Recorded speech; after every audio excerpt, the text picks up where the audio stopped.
আসসালামু আলাইকুম প্রিয় দর্শক, অন্নমঞ্চের আলোচনায় আমাদের আজকের অতিথি সুপ্রিয় দর্শক, সাজ্জাদ কাদিরের শুভেচ্ছা নিন। এই মুহূর্তে আপনাদের সামনে কথা বলতে চাই ডক্টর শিরিন শারমিন চৌধুরীর জামিন আওয়ামী লীগের রাজনীতি থেকে নতুন কোন সমীকরণের ইঙ্গিত। দর্শক, বিষয়টা আমার কাছে গত 20 মাসের রাজনীতির যে খেলা চলছে সেই রাজনীতির খেলায় নিঃসন্দেহে এটি একটি বড় ঘটনা। শিরিন শারমিন চৌধুরীকে দীর্ঘদিন আমরা পর্দার আড়ালে দেখেছি, তিনি কোথায় ছিলেন। আমরা বিশেষ করে সামরিক বাহিনীর তথ্য মতে আমরা এটি জানি যে তিনি সেনানিবাসে ছিলেন।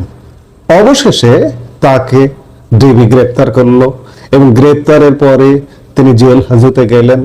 লক্ষণীয় বিষয়, ডিবি গ্রেপ্তার করার পরে তাকে আদালতে ওঠানোর পরে তাকে কিন্তু কোনো রিমান্ড দেওয়া হয়নি।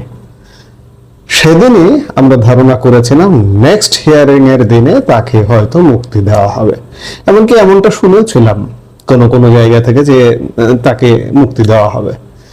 আওয়ামী লীগের রাজনীতির ইতিহাসে শিরিন শারমিন চৌধুরী শুধু শিরিন শারমিন চৌধুরী নন, তিনি বাংলাদেশের জাতীয় সংসদের স্পিকার এবং আওয়ামী লীগের সংসদ সদস্য, আওয়ামী লীগ নেত্রী, তাতে কোনো সন্দেহ নাই। আওয়ামী লীগ নেত্রী, এত বড় নেত্রীর রাষ্ট্রপতি, প্রধানমন্ত্রী, স্পিকার ওয়ারেন্ট অফ প্রেসিডেন্টস অনুযায়ী 3 নম্বর গুরুত্বপূর্ণ ব্যক্তির জামিন হয়ে গেল। দর্শক, গত 20 মাসে এমন ঘটনা কি দেখেছেন আপনারা? গত 20 মাসে বাংলাদেশের প্রধান বিচারপতি 3 নম্বর পদসোপান বা ওয়ারেন্ট অফ প্রেসিডেন্টস অনুযায়ী 3 নম্বর গুরুত্বপূর্ণ ব্যক্তি। একজন প্রধান বিচারপতি এই মুহূর্তে জেলে আছেন, সামরিক বেসামরিক আমলারা জেলে আছেন, মন্ত্রী জেলে আছেন, এমপি জেলে আছেন, সাংবিধানিক পদধারী অনেকে জেলে আছেন। সেই জায়গায় অতি দ্রুততার সাথে স্পিকার ডক্টর শিরিন শারমিন চৌধুরীর মুক্তি, এটিকে কি আপনি খুব স্বাভাবিকভাবে দেখছেন? আপনি যদি দেখেনও, আমি এটিকে স্বাভাবিকভাবে দেখি না। এর পেছনে নিঃসন্দেহে রাজনৈতিক সমীকরণ আছে এবং 20 মাসের মধ্যে আমি বলছি এটি হচ্ছে সবচেয়ে বড় ঘটনা, ইতিবাচক ঘটনা নিঃসন্দেহে। এই ঘটনাটি সর্বমহলে নজর কেড়েছে। স্পিকার এবং আওয়ামী লীগ নেত্রী শিরিন শারমিন চৌধুরীর জামিন নিঃসন্দেহে বাংলাদেশের রাজনীতিতে এক বড় ঘটনা। জামিন পাওয়া যে কোনো নাগরিকের সাংবিধানিক অধিকার, কিন্তু বর্তমান বাস্তবতায় আমরা কি দেখছি, যেখানে দেশের সাবেক বিচারপতি থেকে শুরু করে মন্ত্রী, এমপি, সামরিক ও বেসামরিক আমলা এবং আওয়ামী লীগের বিভিন্ন স্তরের প্রথম সারির নেতারা মাসের পর মাস কারাগারে রয়েছেন এবং জামিন অধিকার থেকে বঞ্চিত হয়ে আছেন, সেখানে শিরিন শারমিন চৌধুরীর এই মুক্তি নতুন অনেক প্রশ্নের জন্ম দিয়েছে। শিরিন শারমিন চৌধুরীর জামিন কি কেবল একটি আইনি প্রক্রিয়া, নাকি এর পেছনে কাজ করছে গভীর কোনো রাজনৈতিক সমীকরণ? এটি কি আওয়ামী লীগের রাজনীতির জন্য কোনো ইতিবাচক বার্তা? প্রথমে আমাদের মনে রাখতে হবে, ডক্টর শিরিন শারমিন চৌধুরী কেবল একজন রাজনীতিবিদ নন, তিনি দেশের প্রথম নারী স্পিকার হিসেবে দীর্ঘ সময় দায়িত্ব পালন করেছেন। তার একটি পরিচ্ছন্ন ভাবমূর্তি ছিল সর্বমহলে, কিন্তু পরিবর্তিত পরিস্থিতিতে তার বিরুদ্ধে মামলা হয়েছে।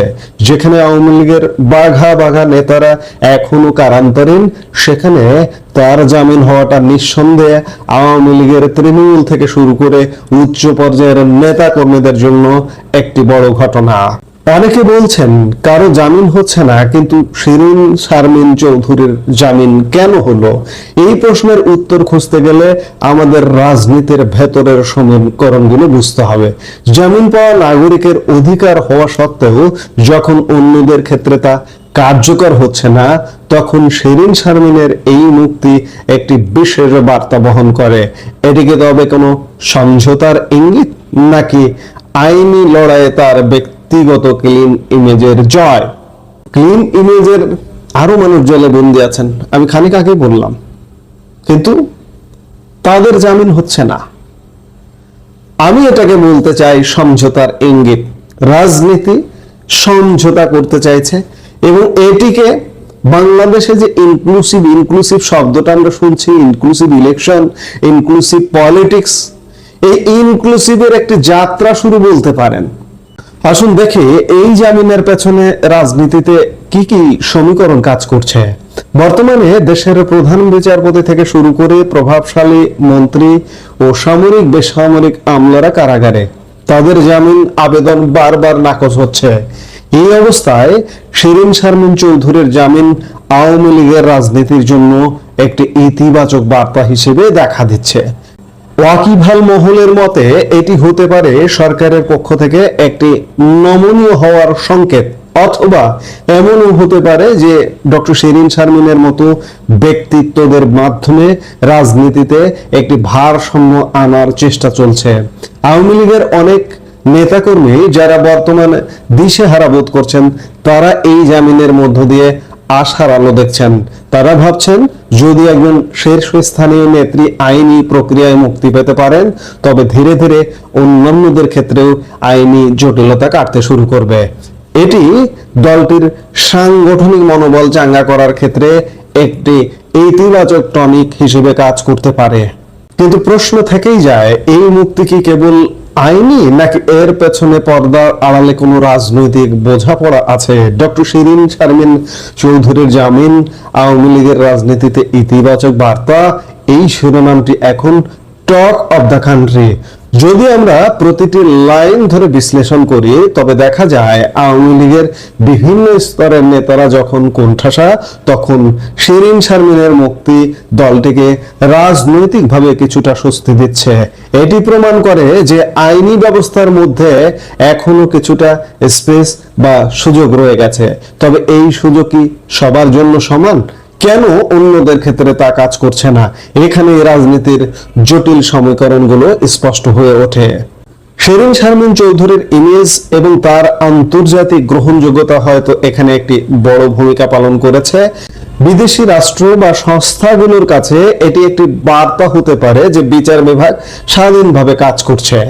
পরিশেষে বলা যায়, ডক্টর শিরীন শারমিন চৌধুরীর জামিন নিঃসন্দেহে বাংলাদেশের রাজনীতির আকাশে একটি নতুন মেরুকরণের সংকেত। এটি যেমন আইনি বিজয়, তেমনি এর রাজনৈতিক গুরুত্ব অপরিসীম। আওয়ামী লীগের জন্য এটি একটি ইতিবাচক বার্তা হলেও সাধারণ মানুষের মনে প্রশ্ন রয়েছে, বাকিদের ক্ষেত্রে আইনের এই সমীকরণ কবে মিলবে? জামিন যেহেতু নাগরিকের অধিকার, তাই আমরা আশা করি বিচার ব্যবস্থা সবার জন্য সমানভাবে কাজ করবে। তবে শিরীন শারমিন চৌধুরীর এই ঘটনাটি আগামী দিনে বাংলাদেশের ক্ষমতার রাজনীতিতে এবং আওয়ামী লীগের টিকে থাকার লড়াইয়ে কোন দিকে মন নেয়, সেটি এখন দেখার বিষয়। দর্শক, আপনার কি মনে হয় ডক্টর শিরীন শারমিন চৌধুরীর এই জামিন কি আসলেই কোনো রাজনৈতিক সমীকরণের অংশ, বোঝাপড়ার অংশ, কিংবা নেগোসিয়েশনের অংশ, নাকি এটি কেবলই একটি আইনি প্রক্রিয়া? খালেদা জিয়াকে নাকি শেখ হাসিনা ষড়যন্ত্র করে ক্যান্টনমেন্টের নিরাপদ আবাসস্থল থেকে শহীদ মইনুল রোডের বাড়ি থেকে বের করে দিয়েছিলেন, কিন্তু কই ওয়াকারুজ্জামান কিংবা সেনাবাহিনীর কেউ কিংবা তারেক রহমানের নিরাপত্তা নিয়ে চিন্তিত কেউ তো তাকে সাবেক সেনাপ্রধান এবং প্রেসিডেন্ট জিয়াউর রহমানের পুত্র হিসেবে আবারও ক্যান্টনমেন্টে ফিরিয়ে নিয়ে গিয়ে সবচেয়ে সুরক্ষিত জায়গায় একটা আবাসস্থল দেওয়ার কথা বলছেন না। কাজেই তারেক রহমান বোঝেন এখন তিনি গুলশান অ্যাভিনিউয়ে থাকলেন বা কোথায় থাকলেন তাতে কিছু আসে যায় না, যতক্ষণ সেনাবাহিনীর উপর তিনি ভরসা রাখতে পারছেন।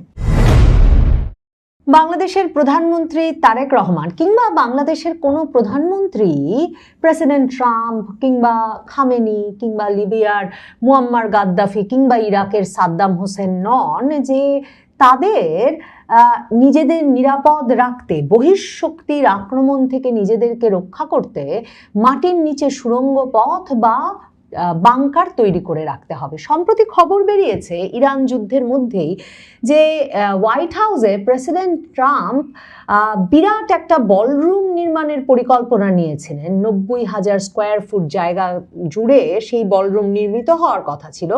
এখন সেই জায়গা জুড়ে বাংকার নির্মাণের কথা ভাবছেন।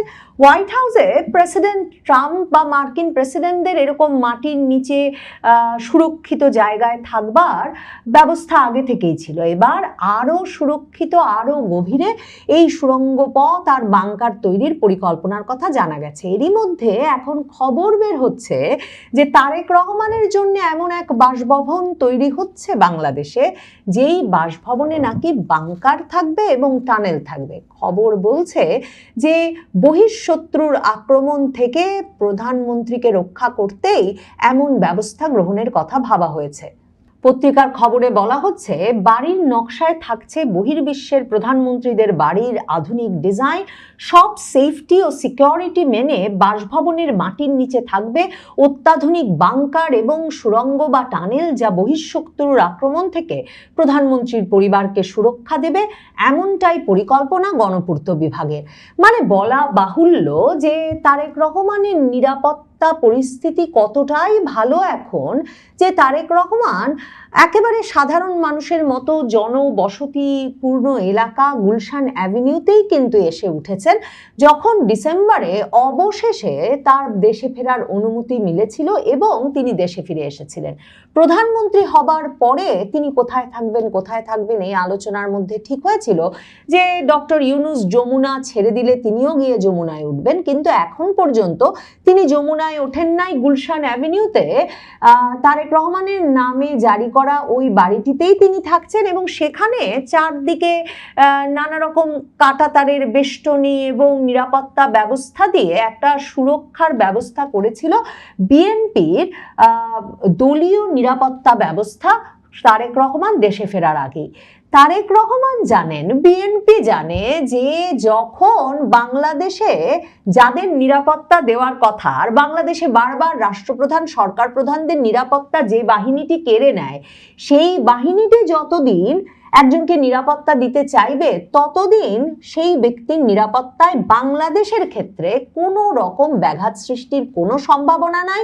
তাই তারেক রহমান এমনকি ট্রাফিক আটকাচ্ছেন না যখন রাজপথে চলাচল করছেন তার ব্যক্তিগত গাড়ি নিয়ে, এবং স্ত্রী কন্যা নিয়ে কখনো সিনেমা দেখতে চলে যাচ্ছেন সীমান্ত স্কোয়ারে, কখনো বা বেইলি রোডে নাটক দেখতে চলে যাচ্ছেন। তারেক রহমান এই ফুরফুরে মেজাজে যে আছেন তার সবচেয়ে বড় কারণ তিনি আসল জায়গা থেকে নিরাপত্তার শতভাগ গ্যারান্টি পেয়েছেন, যদিও সব সময়ই ওই বাহিনীটিকে এই প্রশ্ন করতেই হয় যে তাদের গ্যারান্টির যথেষ্ট মূল্য আছে কিনা। এই মুহূর্তে তারা যাকে গ্যারান্টি দেয় পর মুহূর্তে সে গ্যারান্টি তুলে নিতে পারে কিনা। তবু সেই নিশ্চয়তার উপরে ভিত্তি করেই তারেক রহমান এই ফুরফুরে মেজাজে ঘুরে বেড়াচ্ছেন। তারেক রহমান জানেন বাংলাদেশের কোনো প্রধানমন্ত্রী প্রেসিডেন্টকে এখন পর্যন্ত বহিঃশত্রুর আক্রমণে বা হুমকির মুখে মৃত্যুবরণও করতে হয় নাই, ক্ষমতাও ছাড়তে হয় নাই। বাংলাদেশে বারবার সে ঘটনা ঘটেছে যখন বাংলাদেশের সেনাবাহিনী, সশস্ত্র বাহিনী কোনো সরকারের ওপর থেকে তাদের আস্থা উঠিয়ে নিয়েছে, কিংবা সামরিক অভ্যুত্থান ঘটিয়েছে, কু করেছে, কিংবা সর্বশেষ 2024-এর 5ই আগস্ট যে অভূতপূর্ব ঘটনা ঘটেছে যে সেনাপ্রধান ওয়াকারুজ্জামান ক্রমাগতভাবে সরকার প্রধানমন্ত্রী শেখ হাসিনাকে গিয়ে বলেছেন, আমার উপর ভরসা রাখুন, আমি দেখছি, ঢাকা সুরক্ষিত রাখছি। আর তিনি নির্দেশনা দিয়ে ঢাকায় ঢোকার প্রবেশ মুখ খুলে দিয়ে হাজারে হাজারে লাখে লাখে জনতাকে ঢাকার বিভিন্ন প্রবেশ মুখ দিয়ে গণভবন অভিমুখে ঢোকার ব্যবস্থা করে দিয়েছেন, যাতে গণভবন দখলে নিয়ে প্রধানমন্ত্রীর জীবন সংহার করতে পারে বিক্ষুব্ধ ছাত্র জনতা। এহেন পরিস্থিতিতে বাংকার কিংবা টানেল কোনো প্রধানমন্ত্রীকে রক্ষা করতে পারবে কিনা সেই প্রশ্নটা সম্ভবত গুরুত্বের সঙ্গে বাংলাদেশের সরকারের এবং বাংলাদেশে যারা প্রধানমন্ত্রীর নিরাপত্তা বিধানের কথা ভাবছেন তাদের করা উচিত। এই যে ওয়াকারুজ্জামানের সর্বশেষ যে ভূমিকা এবং এখনো তিনি যে ভূমিকায় আছেন সেসব বিবেচনা করলে বরং অন্য প্রশ্ন জাগে। এই যে বাংকার তৈরি হচ্ছে, বারবার শেখ হাসিনা গত কয়েক মাস বা 18 মাস জুড়ে বিভিন্ন সময় তার দলীয় নেতাকর্মীদের সঙ্গে যে সামাজিক যোগাযোগ মাধ্যমে বক্তব্য রেখেছেন, তিনি বারবারই বলেছেন যে আরো রক্তপাত ঘটাতে চান নাই, সেজন্যই এক পর্যায়ে তিনি গণভবন ত্যাগের সিদ্ধান্ত নিয়েছিলেন। এবং বিভিন্ন সূত্র থেকে এখন এই বয়ানটি মোটামুটি পরিষ্কার যে শেখ হাসিনার ব্যক্তিগত নিরাপত্তার জন্য যারা নিয়োজিত ছিল, মানে প্রধানমন্ত্রীর নিরাপত্তা বিধানের দায়িত্ব যে বাহিনীদের হাতে, এসএসএফ, স্পেশাল সিকিউরিটি ফোর্স এবং প্রেসিডেন্টস গার্ড রেজিমেন্ট, তাদের প্রত্যক্ষ উদ্যোগে শেখ হাসিনার ভারত যাওয়ার ব্যবস্থা হয় এবং শেখ হাসিনাকে একরকমের সেনা প্রধানের অজান্তেই হেলিকপ্টারে উঠিয়ে ভারতে রওনা করানোর ব্যবস্থা হয়। কারণ তখন সেনাপ্রধান ব্যস্ত সেনা সদরে বসে বিভিন্ন রাজনৈতিক দলের নেতৃবৃন্দের সঙ্গে মিলে একটা নতুন সরকার গঠনে, এবং তিনি ব্যস্ত এই নির্দেশনা দিতে যে যাতে ঢাকা অভিমুখে ঢাকার বিভিন্ন প্রান্ত থেকে ছাত্র জনতা ঢুকে গণভবন অভিমুখে ছুটে যেতে পারে। প্রশ্ন জাগে, এই যে প্রধানমন্ত্রীর বাড়িতে বাংকার সৃষ্টির চেষ্টা, সেটা কি পরবর্তী গণ অভ্যুত্থানকে আরো বেশি রক্তক্ষয়ী করে তুলবে কিনা, এবং যখন সেনাবাহিনী সবসময় বাংলাদেশে এসব ঘটনায় একেবারে কেন্দ্রে অবস্থান করে, তখন পরিস্থিতিটা এমন হবে কিনা যে প্রধানমন্ত্রীকে সেই বাংকারে লুকিয়ে, প্রধানমন্ত্রী এবং প্রধানমন্ত্রীর পরিবারকে সেই বাংকারে একরকমের জিম্মি করে সেনাবাহিনীর দুটো পক্ষ, সেনা নেতৃত্বের দুটো পক্ষ সবচেয়ে ভারী অস্ত্র শস্ত্রে সজ্জিত হয়ে, অত্যাধুনিক অস্ত্র শস্ত্রে সজ্জিত হয়ে একরকমের যুদ্ধে লিপ্ত হবেন ক্ষমতার নিয়ন্ত্রণ নিতে, এবং তাতে হাজার হাজার সাধারণ জনতার প্রাণ যাবে। এই পুরো পরিস্থিতিটাই কিন্তু ঘটতে পারত গণভবনে 2024-এর 5ই আগস্টেও, যদি পরে শেখ হাসিনা গণভবন ছেড়ে যাওয়ার পর গণভবনের অস্ত্রাগার লুণ্ঠন করে যেই সর্বাধুনিক অস্ত্রশস্ত্র সাধারণ ছাত্র জনতা লুটপাট করে নিয়ে গেছেন, যার অনেক কিছুরই এখনো খোঁজ পাওয়া যায়নি, সেগুলো শেখ হাসিনার নিরাপত্তা বিধানে ব্যবহার করার কথা ভাবতেন তার নিরাপত্তার দায়িত্বে নিয়োজিত বাহিনীগুলো, কিংবা শেখ হাসিনা যদি গণভবন ছাড়তে রাজি না হতেন এবং তাদেরকে যদি ওই অস্ত্র ব্যবহার করতে হতো গণভবন অভিমুখে ছুটে যাওয়া ছাত্র জনতার দিকে। এখন বাংলাদেশের প্রধানমন্ত্রীর পরিবারকে বাংকারে নিয়ে নিরাপত্তা দেওয়া হবে, সেটা শুনলে আসলে সেই যুদ্ধ পরিস্থিতির কথা কল্পনা করে সত্যিকার অর্থেই বড় ধরনের শঙ্কার মধ্যে পড়ে যেতে হয়। তারেক রহমান বিশ্বাস করেন যে সেনাবাহিনী যতদিন তার পক্ষে আছে, সেনাবাহিনী যতদিন তাকে নিরাপত্তা দেবে বলে কথা দিয়েছে, ততদিন তিনি নিরাপদ আছেন। মানে সাধারণ মানুষের কাছ থেকে তার কোনো হুমকি নাই। কখনো বাংলাদেশের কোনো সরকার প্রধান, রাষ্ট্রপ্রধানেরই সাধারণ মানুষের কাছ থেকে কোনো হুমকি ছিল না। বঙ্গবন্ধুকে হত্যা করেছে সেনাবাহিনী, প্রেসিডেন্ট জিয়াউর রহমানকে হত্যা করেছে সেনাবাহিনী, এবং এমন নৃশংসতার নিদর্শন তারা রেখে গেছে। বঙ্গবন্ধুকে সপরিবারে হত্যা করেছে, এরপর বাড়ি বাড়ি গেছে, বঙ্গবন্ধুর ঘনিষ্ঠ সহচরদেরকে পর্যন্ত বাড়ি বাড়ি গিয়ে তাদের শিশু সন্তানদের সহ হত্যা করেছে, গর্ভবতী মহিলাদের হত্যা করেছে। তেমনি প্রেসিডেন্ট জিয়াউর রহমানকে যখন তারা হত্যা করেছে, এমন ভাবে ব্রাশ ফায়ার করেছে যে প্রেসিডেন্ট জিয়াউর রহমানের মুখের একটি অংশ উড়ে গিয়েছিল, তাকে আর চেনার কোনো উপায় ছিল না। কাজেই তারেক রহমান জানেন ওই নৃশংস পরিস্থিতি একমাত্র বাংলাদেশে সশস্ত্র বাহিনী তৈরি করতে পারে, এবং তিনি প্রত্যাশা করেন যে সেই পরিস্থিতিতে এক হতে পারে মৃত্যুই একমাত্র পথ, এবং সেই ঝুঁকি নিয়েই তিনি দেশে ফিরেছেন, এবং ভরসা রাখা ছাড়া তার কোনো উপায় নাই। ভরসাটা তিনি এমনভাবেই শতভাগ রাখছেন যে ভাবেন তো যে খালেদা জিয়াকে নাকি শেখ হাসিনা ষড়যন্ত্র করে ক্যান্টনমেন্টের নিরাপদ আবাসস্থল থেকে শহীদ মইনুল রোডের বাড়ি থেকে বের করে দিয়েছিলেন, কিন্তু কই ওয়াকারুজ্জামান কিংবা সেনাবাহিনীর কেউ কিংবা তারেক রহমানের নিরাপত্তা নিয়ে চিন্তিত কেউ তো তাকে সাবেক সেনাপ্রধান এবং প্রেসিডেন্ট জিয়াউর রহমানের পুত্র হিসেবে আবারও ক্যান্টনমেন্টে ফিরিয়ে নিয়ে গিয়ে সবচেয়ে সুরক্ষিত জায়গায় একটা আবাসস্থল দেওয়ার কথা বলছেন না। কাজেই তারেক রহমান বোঝেন এখন তিনি গুলশান অ্যাভিনিউয়ে থাকলেন বা কোথায় থাকলেন তাতে কিছু আসে যায় না, যতক্ষণ সেনাবাহিনীর ওপর তিনি ভরসা রাখতে পারছেন। গণপূর্ত অধিদপ্তর এখনো ঠিক করে নাই অবশ্য এই বাংকার টানেল সমৃদ্ধ প্রধানমন্ত্রীর বাড়িটি তারা কোথায় নির্মাণ করতে পারবে। আর তারেক রহমান জানেন ওই বাড়িটা নির্মিত হওয়া পর্যন্ত তিনি থাকতে পারবেন কিংবা যারা এমন বাংকার টানেল দিয়ে বাড়ি নির্মাণের পরিকল্পনা করছে তারা আসলে ওই বাড়ি হতে হতে ওখানে কাকে বসাতে চায়, ওখানে কি কোনো সামরিক শাসক বসবেন নাকি বেসামরিক নির্বাচিত সরকার বসবেন সেটাও কেউ বলতে পারে না। সে অবস্থায় তারেক রহমান সম্ভবত এই বাড়িটি নিয়ে তেমন উৎসাহিত নন, তিনি বরং নিরাপদে তার দলীয় নিরাপত্তা ব্যবস্থার ভেতরেই গুলশান অ্যাভিনিউতে থাকার সিদ্ধান্ত সে কারণেই নিয়ে রেখেছেন। কারণ তিনি জানেন এর আগে যেসব সরকার প্রধান রাষ্ট্রপ্রধানদেরকে গিয়ে সরাসরি সেনাবাহিনী হত্যা করেছে তারা সেনাবাহিনীর নিরাপত্তার মধ্যেই ছিল, সরকারি নিরাপত্তার মধ্যেই ছিলেন। প্রেসিডেন্ট হিসেবে বঙ্গবন্ধু তার বাড়ির দিকে ট্যাঙ্ক চলে আসছে, সেনা কর্মকর্তারা তার বাড়িতে বন্দুক তাক করে উঠতে শুরু করেছেন। এই খবর পেয়ে এমনকি তখনকার সেনাপ্রধানকে পর্যন্ত লাল টেলিফোনে ফোন করেছিলেন, কিন্তু সেই সেনাপ্রধানের কাছ থেকে কোনো সাড়া তিনি পান নাই। আর প্রেসিডেন্ট জিয়াউর রহমান ঘুমিয়েছিলেন নিশ্চিন্তে একেবারে সেনা প্রহরায় চট্টগ্রাম সার্কিট হাউসে প্রেসিডেন্ট থাকা অবস্থায় রাজনৈতিক সফরে গিয়ে। কাজেই তারেক রহমান জানেন একেবারে সেনা প্রহরায় থাকা অবস্থাতেও বাংকারে বসেও এই কোনো রকম নিরাপত্তা নিশ্চিত করা সম্ভব হবে না, এর চেয়ে নিজের নিরাপত্তা নিজেই নিশ্চিত করা ভালো। তবে আমার দেশ পত্রিকা যা খবর দিচ্ছে তারেক রহমান নাকি মিন্টো রোড, হেয়ার রোড এই জায়গাগুলোকে পছন্দ করেছেন।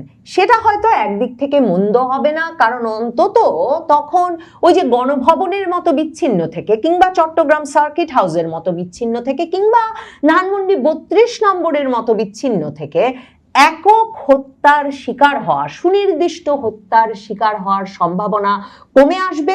মিন্টো রোড, হেয়ার রোডে সরকারি যত বাসভবন আছে, গুরুত্বপূর্ণ ব্যক্তিবর্গের কিংবা যত দপ্তর আছে, সবগুলোর নিরাপত্তা ব্যবস্থায় ভেঙে পড়তে হবে প্রধানমন্ত্রীকে আক্রমণ করবার জন্য।